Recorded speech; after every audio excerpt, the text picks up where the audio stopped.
Here's how to acquire a firearm within FFLSafe. First, make sure you're starting on the FFLSafe dashboard. Then, click Add Firearm. This will take you to the acquisition page. From there, click to add the contact from which you are acquiring the firearm.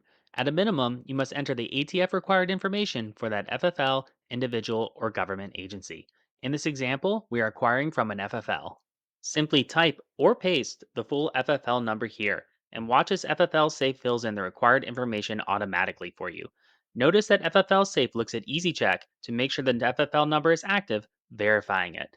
Click Confirm and Apply, then decide if you want to include any optional additional information just for your own records. Then click Add, then Proceed. FFL Safe remembers this contact for the future, so you don't have to enter it in again and can just select it from this drop down. Now, it's time for the second step. Click here to add the firearm which you are acquiring. Just like the contact, you must enter the ATF required information for this firearm. In this example, I'm entering in a Ruger PC9, but every firearm is different. Below is optional information you can use for your personal tracking.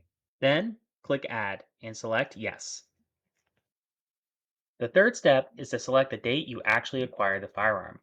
Then, review the information to ensure everything is correct. When you're ready, click Add Firearm. Clicking Yes completes the acquisition, and you must click it for the acquisition to be recorded. And that's it. You just acquired a firearm. You can see this on your dashboard page here, or by going to the Bound Book and checking your most recent row.